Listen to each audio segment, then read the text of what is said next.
Have you ever had a day that just didn't seem to go your way? Maybe the car wouldn't start, or traffic was backed up, or the phone died in the middle of an important call. Any of these things might cause even the calmest of people a little twinge of stress. And for some, they might make the rest of the day feel completely out of control. But why? Is there something about the way our brain is wired that can sometimes make stressful situations feel even worse? According to Dr. Rick Hansen, the brain is constantly working to meet our three core needs of safety, satisfaction, and connection. And here, he explains one reason why we feel stress when these needs aren't being met.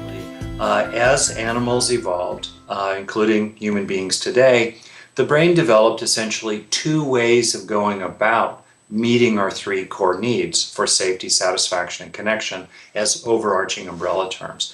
On the one hand, when there's a basic felt sense of those needs being met in one's core, in other words, a basic sense of safety and satisfaction and connection, the brain defaults to its resting state, an equilibrium state, a sustainable homeostatic condition in which the brain directs the body to repair itself and refuel itself and recover from bursts of stress.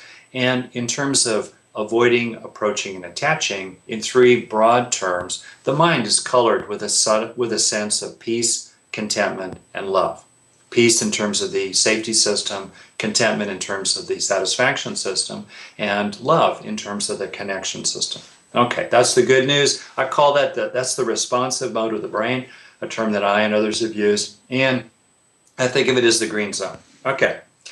On the other hand, Mother Nature has endowed us with another setting, you can think of it this way, in the brain, which is where we go when we experience in our core that one or more of our fundamental needs is not met for safety, satisfaction, and connection. Then the brain fires up into its fight or flight stress response mode, or it goes into an intense freeze mode of immobilization. That's the red zone. In that red zone, which is not meant to be sustainable at all, it's a brief burst. In the red zone, the body burns resources faster than it takes them in.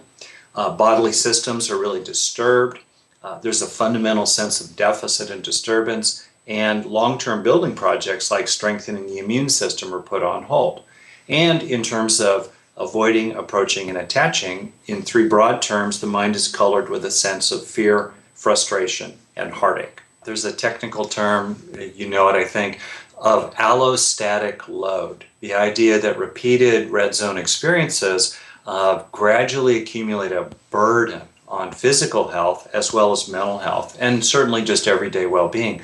And to, again, bring it down to earth, we all know basically what it feels like to be mildly peaceful, contented, and loved and loving. It's kind of a basic state of global well-being. And we all know what it feels like to be fearful, frustrated, or to have that ache in our heart.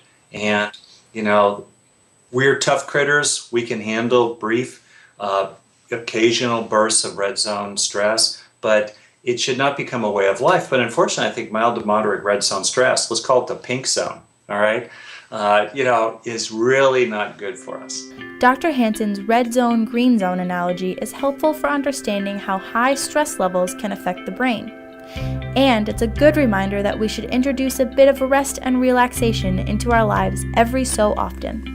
During this week's webinar, Dr. Hansen will give us a 4-step strategy we can use to stay out of the red zone. And he'll talk about how to rewire your brain to have more positive experiences and why that can create lasting brain change. The webinar is free to watch when it's broadcast. Just click the link below to sign up.